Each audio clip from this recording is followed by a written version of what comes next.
dia, senhoras e senhores. A gente vem estudando há alguns anos, primeiro por conta própria, porque quando a gente se deparou, a gente formou no final de 93, dezembro de 93. Início de 94 a gente estava no terreno, né, patrulhando as ruas, e aí a gente começou a ver que a nossa realidade era de volta e meia um enterro, volta e meia alguém no hospital, e isso aí não era uma realidade de polícia.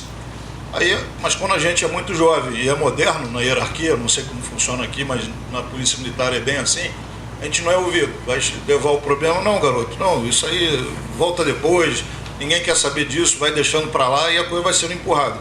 Só que eu fui juntando esses dados por minha conta desde aquela época. E hoje não, hoje a gente tem uma comissão, tem uma coisa montada, é mais científica a coisa. Mas a gente construiu isso desde 1994 e tem dados anteriores. A gente encontrou problemas já na década de 80 e para antes. A gente não conseguiu tempo para aprofundar a pesquisa.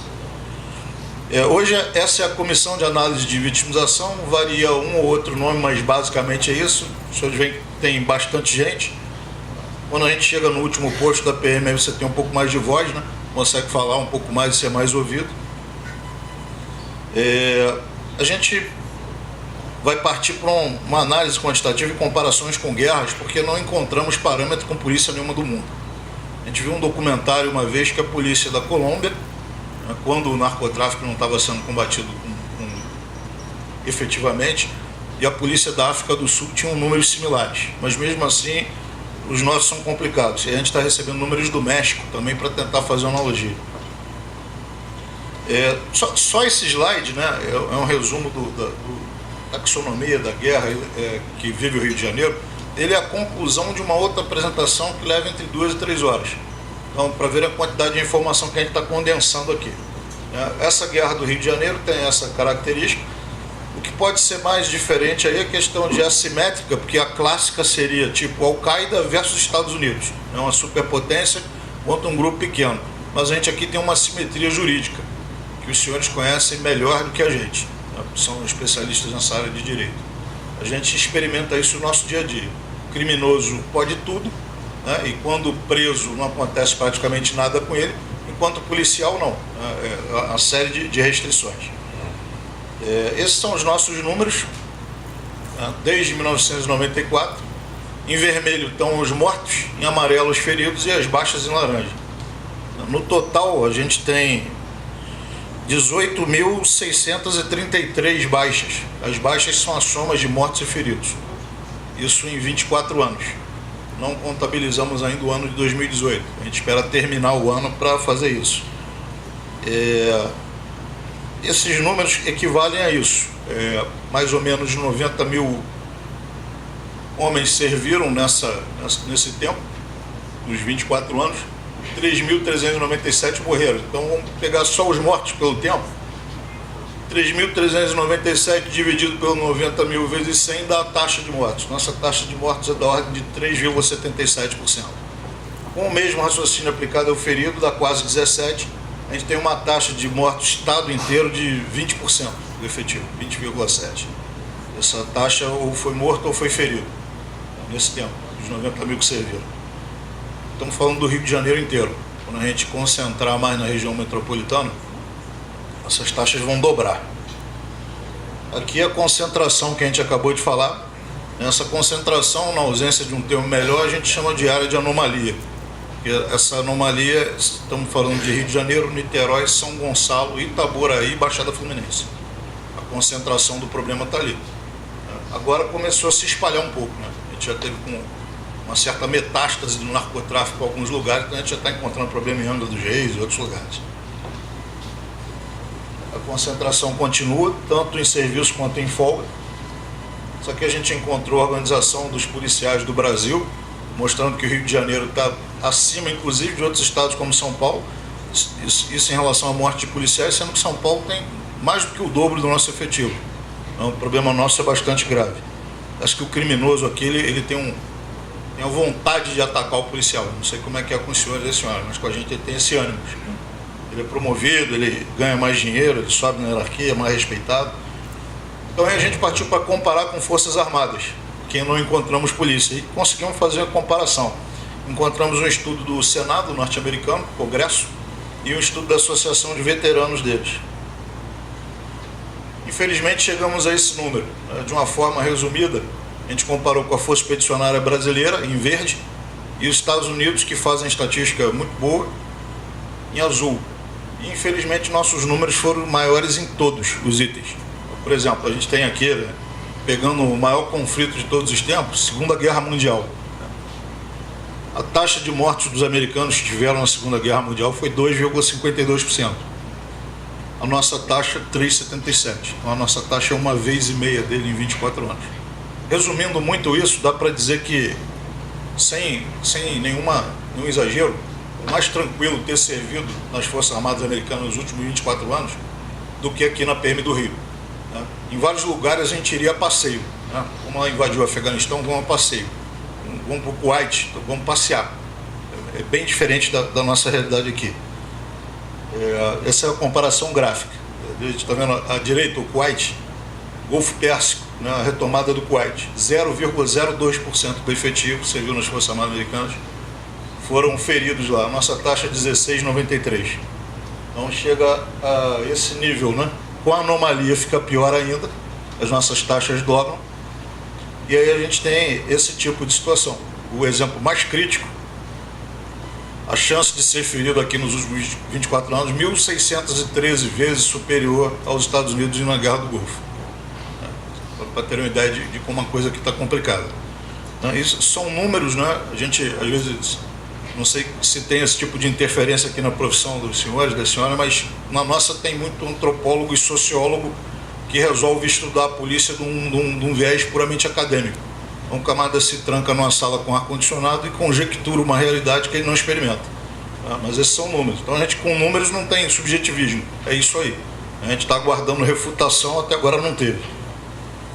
Esse estudo também ele não é feito assim, nós não temos uma equipe dedicada a isso, a gente faz junto com várias outras atividades. Então, ele é aberto a qualquer tipo de discussão, de contribuição.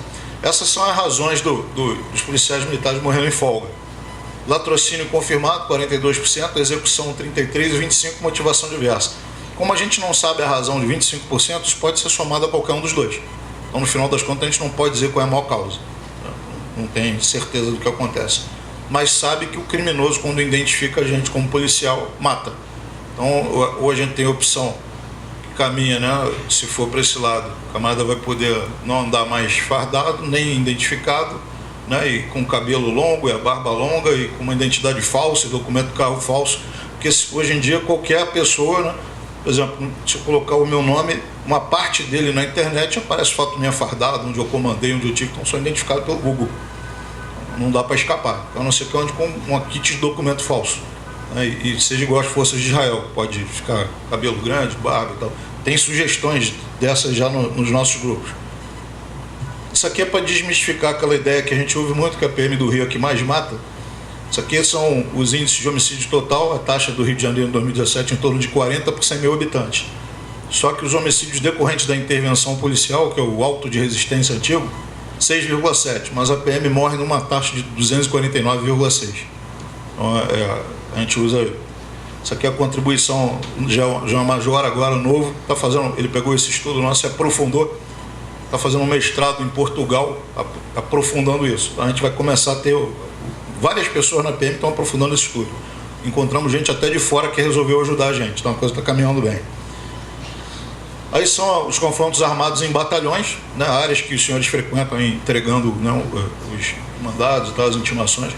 7º Batalhão, São Gonçalo, lidera, depois o 41 e aí vai caindo até chegar aos 100%. Né. Esses confrontos armados são os confrontos que a gente ainda tem uma subnotificação desses confrontos, porque a gente só anota o confronto quando eu consumo munição. Então, quando eu só levo o tiro, eu não registro em lugar nenhum. Isso é um negócio preocupante. Tem esse detalhe também. Não precisa se preocupar nem fotografar, que eu gravei aqui deixei aqui no HD, né? Tá tudo aqui. Aqui das UPPs, os confrontos armados também. E aqui um negócio interessante para desmistificar também essa ideia que estão colocando já há bastante tempo, que existe uma política de confronto do governo interventor, sei lá de quem. Eu nunca assinei nenhum documento, aqui está a política de confronto. que acontece aqui a gente tem que explicar, quando a gente está em PTR, que é isso que está em azul aqui, significa patrulhamento.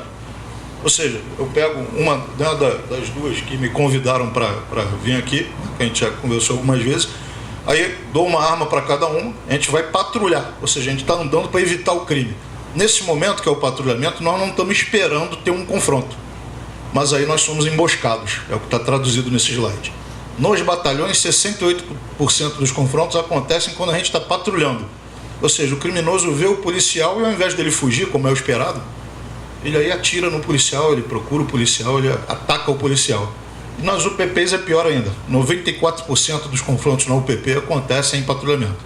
Operações significa que nós estamos buscando confronto. A gente está indo mais armado, um grupo maior, para chegar e confrontar, prender, né, tomar arma, drogas e levar o cara preso. É a minoria nos dois casos. Então, para verem como a situação nossa está complicada. Qualquer coisa que eu fale aqui é pouco diante da realidade. A gente está mostrando alguma coisa que são números. A parte humana, me designaram atualmente para ser o diretor da DAS, a Diretoria de Assistência Social, para que eu conhecesse o lado humano. O lado humano é muito pior do que qualquer número que eu tenha colocado aí, né? Comando geral, o chefe da M me chamaram, olha, você estudo matemático está muito bom. Eu gostava de matemática antes de entrar na polícia. Agora a gente quer que você conheça o lado humano. O lado humano é muito pior. Nesse lugar que eu estou, descobri que os problemas que eu tinha de família, pessoais, é pinto. Eu era feliz e não sabia. O que a gente vê de problema ali é uma ordem de grandeza que só realmente vendo, né? Aqui a gente chama de dizer que houve êxito quando não tem policial morto ou ferido, não tem inocente morto ou ferido, não tem criminoso morto ou ferido e ainda tem prisão e apreensão de alguma coisa. Então a gente diz que isso aí é êxito. Nos batalhões, 51% das operações dos confrontos armados tiveram êxito. Ou seja, já é preocupante porque já está, né, agora que a gente está na época de eleição aí acirrada, já é um empate técnico, né, 51 contra 49. Mas ainda a maioria está tendo êxito. Agora nas UPPs só 10% houveram êxito. Isso é aquilo que a gente viu antes. Então, o pessoal está sendo morto, está sendo ferido e não está aprendendo nada. Então, inútil, leva o tiro. Praticamente é isso que está acontecendo. Ou um inocente é baleado no meio do caminho, que acontece muito também. Aí está a tal taxa, né, do total de confronto e as ações exitosas, né? É a penúltima linha. Nos batalhões, 51%, nas UPPs, 10%. Ou seja, em 90% das vezes que eu estou numa UPP, eu levo o tiro, mas não consigo acertar ninguém, ou alguém é ferido, ou alguém é morto, mas ninguém é preso, nada é apreendido. É o que está acontecendo. Eu não sei como é que os senhores e as senhoras fazem para entregar os mandados lá. Se vão junto com a gente em blindado, que eu lembro de uma vez ou outra, a gente deu ajuda a alguns oficiais de justiça, mas a gente trouxe até umas normas aí, né? Não sei, na época eu lembro, bom, não vou entrar no detalhe. Esse é um vídeo que mostra o material das UPPs. Se o hiperlink funcionar direitinho, deve passar aqui. Só que a gente gravou na UPP alemão. Orifício 1, entrada. O E de entrada. Essa é a trajetória de uma munição de fuzil na lata de sardinha que chamam de container e que deram pra gente ficar dentro. Essa é a nossa realidade.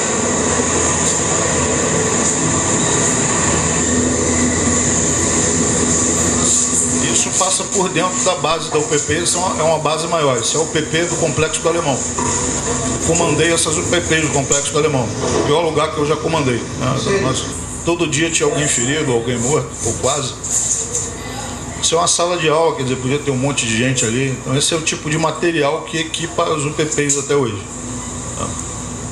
Bem complicado. Não sei se a gente diz que quem elaborou isso foi um romântico, não, um bucólico, que imaginava que esse lugar ia ser pacificado ou civilizado com facilidade. Não foi nem um caso nem outro. Aqui são a evolução dos confrontos em serviço geral, polícia toda.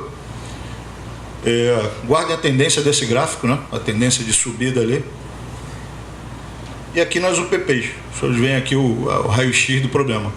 13 confrontos em 2011, 2016, 1.555.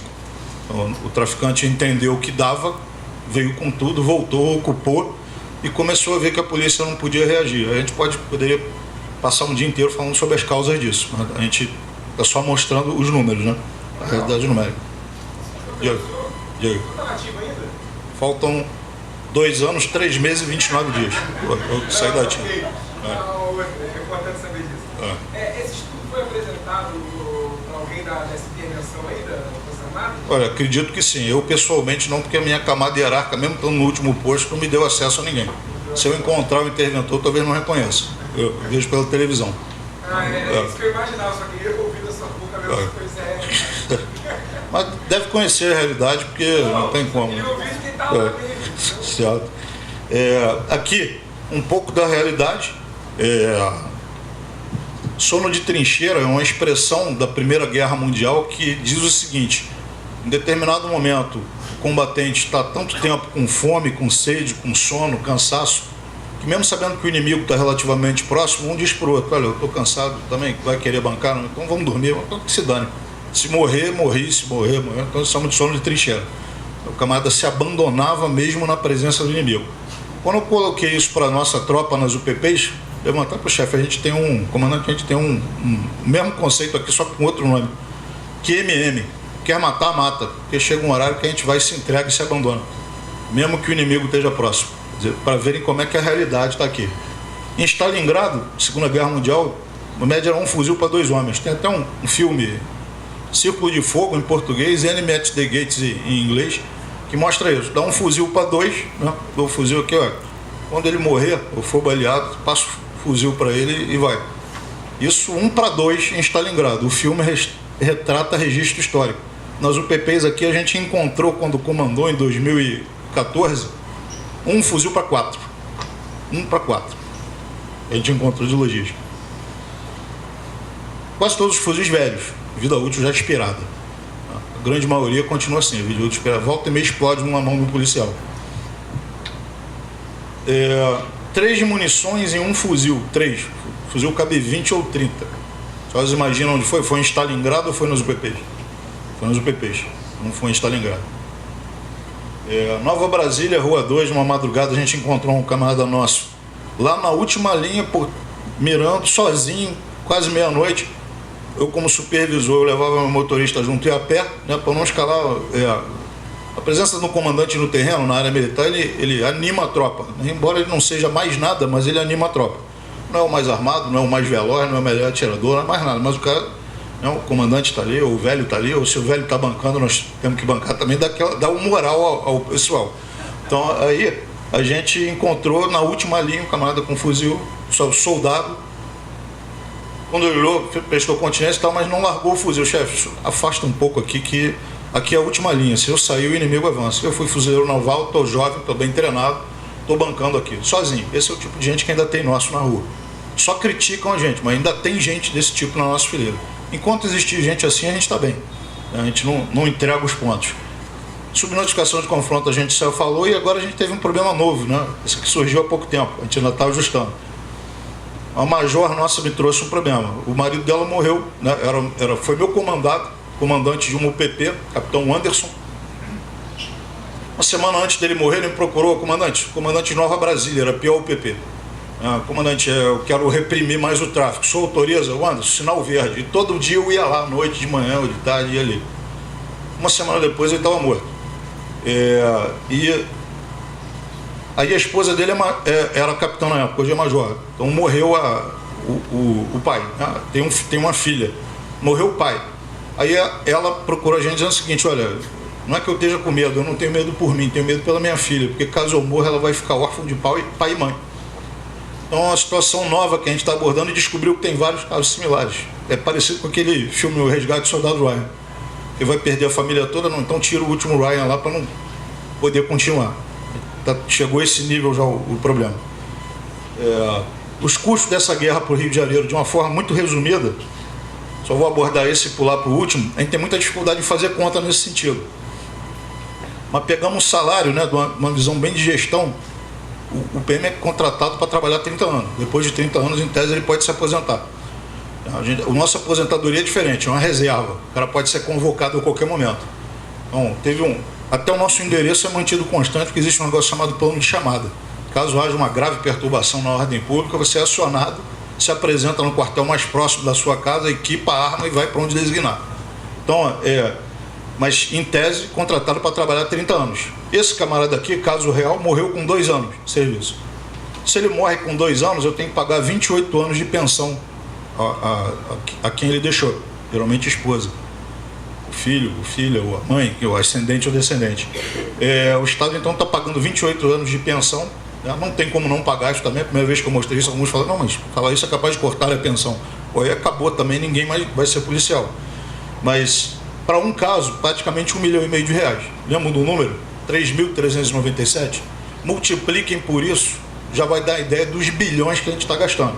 Não vou me ater para a gente poder evoluir nisso, mas a gente aí chega a uma progressão aritmética e a gente estabeleceu o ano inicial 94, não é, já existia antes, em que vai aumentando mensalmente 20 anos depois, porque o camarada morre em média com 10 anos de serviço, ou seja, ele tem em média 20 anos de serviço para tirar. Então aquele impacto financeiro, entre aspas, dele é 20 anos. No 21º, ele estaria se reformando. Então a gente calculou isso. Isso dá a ordem de custo de 2 bilhões e 320 milhões de reais. Falando só em custo de pensão. Porque outros custos a gente ainda não conseguiu calcular. Esses outros custos estão nessa ordem aqui. Falta, né? Médico, psicólogo, enfermeiro, fisioterapeuta, hotelaria de hospital, remédio, cirurgia, exame, prótese, órtese. Somando tudo, a gente está com a despesa aí por ano. Aí a questão do tempo de serviço, que a gente já citou, 200 milhões por ano, gasto disso. Então, os valores não mencionados continuam mesmo, médico, enfermeiro, fisioterapeuta, prótese, órtese. Então, aí, por exemplo, a gente está fazendo uma conta para se a gente fosse blindar as viaturas da região metropolitana, fosse blindar todas, talvez não precise de todas, mas se fosse blindar todas, gasta 52 milhões de reais. A gente está tentando aí atrair a simpatia dos nossos governantes, né, que a gente não sabe quem é mais corrupto, né, há uma dificuldade, né, atual, mas dizer para o cara pelo menos o seguinte, já que não simpatizam com a polícia, que geralmente só gosta do PM, né, a mãe do PM, né, e os filhos do PM enquanto são jovens, né, muito pequenos, depois começam a criticar também, mas vale a pena em termos financeiros. E, pô, é mais negócio investir em EPI, em prevenção, né, em tratamento, em melhoria de condição de trabalho, do que deixar o que está, ainda mais no nosso estado, que está semi-falido, né, mas isso é outra discussão. Legal. Tem estatística de quantos PM morrem dentro da viatura ou fora? Assim, muito difícil. Tem um estudo que a gente tenta conduzir aí para blindar as viaturas. Qual é a parte que é mais acertada? É o para-brisa, mas a gente não tem ainda hábito de registrar com precisão. Então o cara registra num documento em Word. Para eu fazer depois o levantamento disso, a gente está quebrando a cabeça. Mas acontece muitos morrerem dentro da viatura. Acontece muitos morrerem dentro da viatura. Acontece. Naquela estatística que o senhor mostrou, tem acidente, mas em patrulhamento, que é a maior, né? No gráfico que o senhor mostrou. Sim. Ali não tem como fazer uma dicotomia entre patrulhamento a pé e motorizado, não, né? Tá tudo junto. Até daria, a gente não chegou a esse refinamento, não. Mas na UPP é mais a pé, porque difícil um veículo conseguir circular dentro de área de UPP. Vou explicar para o senhor o motivo da pergunta, que é conjuntura aqui que a gente está falando, é porque a nossa preocupação com o oficial de justiça é justamente estar transitando dentro de uma viatura. Como se isso desse segurança. Porque nós somos civis. Então, em qualquer lugar, quando desce 2 PMs e um civil, quem vai ser identificado no local pelos marginais como responsável pela autoria? Então, sim, ou o civil é o X9, ou o civil é o comandante. Dentro de uma viatura eu não sei os EPIs que dispõem os senhores aqui, mas seria bom usar colete e capacete. Porque quando a gente vai olhar uma viatura nossa, muitas vezes fica assim, pô, como é que o cara saiu vivo? Não sei qual é a religião de cada um aí. Infelizmente, as viaturas dos senhores hoje são alvos de móveis. Somos alvos de móveis, CCA.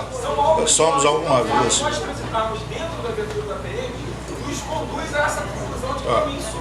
Não, com certeza são. Embora quando a gente vai ver uma viatura nossa, a viatura praticamente virou peneira e o pessoal consegue sair vivo. Eu não sei qual é a religião de cada um, mas alguma força aí, né, de cima ou de baixo, interfere para o camarada não ir embora. Com licença, eu vou pedir uma gentileza aos colegas. O coronel teve o tempo dele reduzido, então se nós ficarmos fazendo as perguntas agora, ele não vai conseguir concluir, porque falta muito pouco tempo e ele tem assuntos para falar que são importantes para a gente com relação a nossa proteção, como nós devemos esperar a abordagem dos marginais, como nos protegermos nesses momentos. E apesar da pergunta ser completamente pertinente.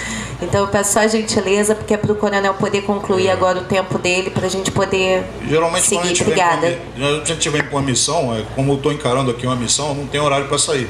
Então, quando começar a parte de pergunta, até meia-noite é hoje. Então,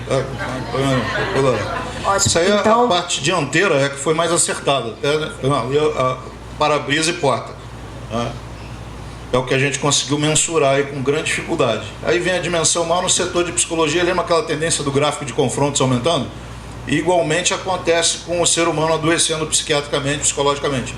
Que a maioria dos seres humanos, ou quase todos, não foram feitos para ficar levando tiro e dando tiro e matando gente e morrendo. A maioria tem um outro sociopata que até se sente bem com isso, mas é minoria, né? É difícil identificar isso. O normal é que você adoeça nessa situação. E adoece mais ainda quando você não sabe quem é amigo ou inimigo. Aí é pior ainda. Na guerra formal, nós estamos aqui, aí a frente de batalha está a 20 quilômetros. A gente vai lá, enfrenta o inimigo e volta, dá uma descansada. Nessa aqui não. O tempo inteiro a gente está num meio que não sabe o que vai acontecer. Aqui, infelizmente, na psiquiatria se revela a mesma coisa que os ferimentos físicos. Esse aqui é um gráfico muito trágico, porque mostra que o pessoal está adoecendo psiquiatricamente, psicologicamente, 40% tem até 5 anos de serviço. Somando de 0 a 15 anos, dá 70%. Então, o pessoal mais jovem, que é o pessoal que está no terreno, que é colocado lá e muitas vezes sem os meios logísticos adequados, né? Embora a gente escreva, solicite. Aqui são, eu não vou entrar, não vai dar tempo, mas aqui era um vídeo que a gente está fazendo um concurso mostrando um ferido, levou tiro no abdômen, né? Similar aí 17 vezes ele abriu o abdômen e voltou. Quando estava para morrer, ele tinha uma tatuagem escrita no abdômen. O impossível é uma questão de opinião. Aí a médica que olhou para ele, olhou a tatuagem, né, que estava dizendo, não, vamos bancar mais uma vez, porque está dizendo aí que o impossível é uma questão de opinião, sobreviveu. Então, mas não vou passar o vídeo que não vai dar tempo. Aqui a gente desenhou até um símbolo novo, inspirado em alguns modelos norte-americanos, tal a intensidade que a gente está vivendo. Aqui é feridos em serviço, mortos em serviço, lá eles chamam de KIA, Killed in Action, a gente adaptou para cá. Mortos em folga e feridos em folga. E são centenas, infelizmente. Feridos graves, muito graves. Aqui a parte, né, que a gente... Uma das partes que levou isso, abordagem em linguagem não verbal. Aí a gente vai mostrar muito rapidamente nossos critérios de perceber quando há risco ou não. Isso seria um negócio muito mais extenso, mas está correto. Eu recomendo procurarem ver linguagem não verbal e programação neurolinguística. As duas estão associadas. Eu deixei mais material sobre isso no DVD. Não vou passar não, isso aqui é a apresentação que pula pro... Se funcionar, vai direto para uma outra. Só para os senhores verem que existe, e a gente tenta usar até um critério de abordagem. Isso foi quando a gente estava montou isso em 2014, para explicar como é que a gente percebe riscos e abordagem. Considerações preliminares, abordagem, vamos direto ao ponto. O homem reage à variação do meio ambiente. Isso é interessante, não sei até que ponto, né, os senhores e as senhoras confrontam às vezes ou não, quando vão, não sei se vão armados, se trocam um tiro ou não, como é que é o enfrentamento, mas o nível de estresse tem que estar preparado nesse nível, psicológico, técnico, tático e físico. Né? Eu lembro uma vez um oficial de justiça que bancou comigo o início de um tiroteio em Santa Cruz, não sei se está aqui, a retomada de uns conjuntos, que eram as casas gemadas que iam até o fim do horizonte e a gente estava recuperando aquilo. No final eu avisei a senhora, né, eu estava bem novo, ela também deve ter uma senhora, que eu também já estou velho, então se ela tiver nativo, ela era nova na época. Aí eu falei, olha, a situação está evoluindo, os traficantes estão avisando que vão atirar, só a minha tropa está armada, eu recomendo que a senhora saia da linha de fogo, a gente já está aqui para isso mesmo. Mas por ter a morte de um oficial de justiça, o ferimento, acho que não cabia, aí ela acabou saindo. Aí a gente acabou encerrando a operação. Que eu me lembro, acho que ela não estava armada não, já tem muito tempo. Aqui o pânico, né? Isso aqui é o estado de pânico. O camarada vai, não tem treinamento, entra em pânico, aí para de raciocinar. A gente, pelo menos na PM, pode estar acontecendo depois de um tempo, o que quer que seja, o batimento cardíaco nosso está praticamente a mesma coisa. Parece que a gente está sem emoção. Explodiu uma bomba, continua. Mesma situação, vai acontecendo, a gente está assimilando. Aqui teria a gente que conversar isso com calma, mas não dá tempo. Sei que o problema é perder o controle emocional, né, racional e parar de decidir. Aí é um problema grave. Aí não sabe mais o que fazer, decidir, coisa que a gente não pode fazer isso. Aqui, 30% do que sentimos é verbalizado, 70% não. Isso é um detalhe, a gente observar movimento corporais, sinal de nervosismo, incompatibilidade da vestimenta e as mãos. O controle das mãos é fundamental. A gente aprende bastante que tem que observar as mãos do adversário. Porque todo mundo vai mexer as mãos e você aprende, se tiver focado, e pena que não vai dar tempo, mas tem demonstração que a gente poderia passar aqui e ia chamar alguém aqui para dizer, ó, quem é que vai fazer o atentado contra o presidente e tal? Geralmente quem não tem treinamento enxerga. Porque quando você vai falar com alguém, um artista, um político, um ídolo, a fisionomia é descontraída, é sorridente, é risonha. O atacante não, exceto que seja um sociopata extremo, ele vai estar com a fisionomia fechada, adrenalina, cortisol, testosterona no sangue. E musculatura pronta para a internação. Isso retesa, inclusive, a fisionomia. Quem está treinado observa. Segurança de presidente, de político, de artista, o tempo inteiro vasculhando o ambiente e vendo isso. Quando a gente fala, às vezes, em auditório, a gente vê um outro foco mais hostil, porque dá para ver na fisionomia. Quando a pessoa ri. Empiricamente, a gente faz isso quando é mais jovem. Quando fica flertando muito, você percebe. O cara, pô, tá dando mole, não tá? Para dar uma ideia da situação prática. Todo mundo nasce sabendo isso, nasce sabendo. É claro que tem um ou outro que não tem talento, não consegue, mas já basicamente é DNA. Isso aí são os detalhes, né? O medo, o nojo, a surpresa, a tristeza e tal, e tinha a definição de cada um. Coronel, não se preocupe, o senhor vai ter tempo à tarde para fazer isso com a gente. Perguntas. Já que o senhor falou que fica disponível, eu vou fazer esse pedido. Tá bom. Isso aqui são as fisionomias, né? Basicamente. E aqui era outro vídeo com o atentado ao presidente. A gente não vai passar, não vai dar tempo, mas basicamente dá para ver o cara. Todo mundo feliz, todo mundo alegre, e um determinado elemento você vê que está diferente. A postura, o andar, o olhar, até a vestimenta. Aí vai lá e comete o atentado. Dá para ver.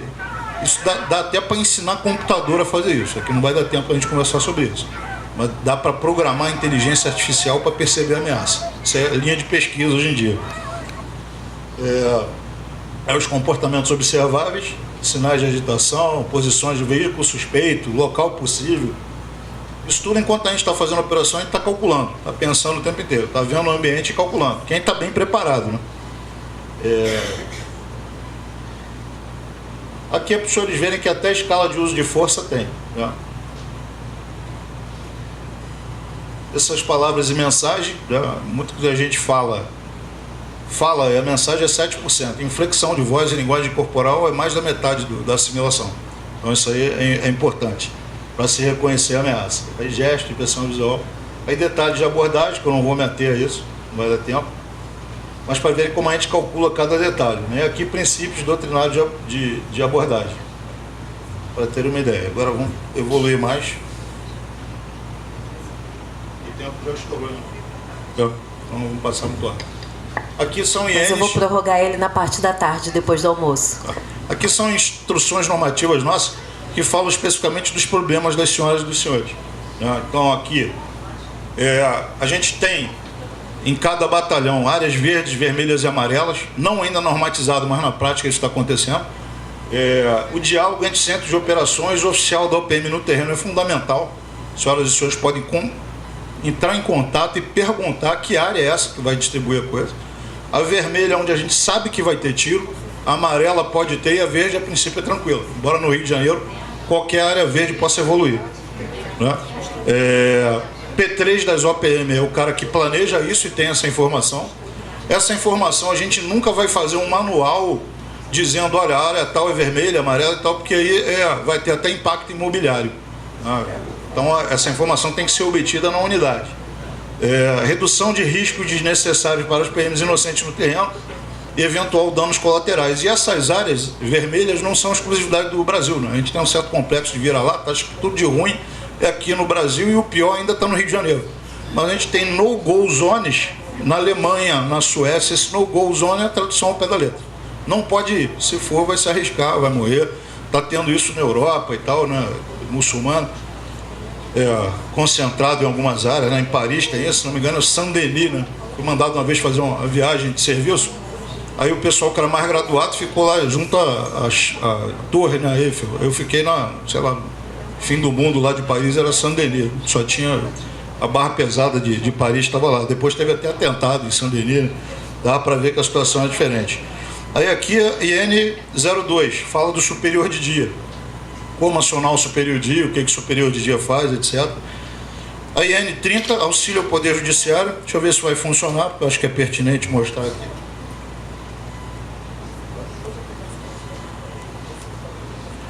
Aí fala exatamente da questão de solicitação de auxílio ao Poder Judiciário. Aí fala aqui dos senhores e das senhoras, né? O Poder Judiciário orientar o oficial de justiça sobre a necessidade de procedimento. Então está aqui a regra de acionamento nossa. Em dias úteis, nos finais de semana, etc. Eu vou deixar aqui para verem, né? Para verem, quem não sabe, provavelmente a maioria já sabe que existe, como é que funciona. A IN 51, procedimento e desenvolvimento de operações policiais e militares em áreas sensíveis. Peço, né, embora eu acho que a maioria já saiba disso, não se arrisquem a entregar, né, como eu me lembro que ambas, né, me colocaram a situação, se não me engano, se eu me lembro, um oficial de justiça foi entregar, que eu me lembro a história, foi entregar um mandado de intimação, se não me engano, a um estuprador numa área rural. O camarada lá sozinho e ela sozinha e desarmada, e a mulher jovem e tal, e bonita e desarmada. Foi quem? Fui eu. Ah, foi ela mesmo? Então, quer dizer, eu não sabia que a história era pessoal, né? Você nem podia contar. Não sabia, mas a situação de risco máximo. Não acreditem que pode não acontecer. O mal existe, seja lá qual for a religião que cada um tem, mas ele está lá e é perigoso e vai agir, então não subestimem o mal. Ainda mais desarmado, né? Então, a história é real com ela mesma. Acho que é só.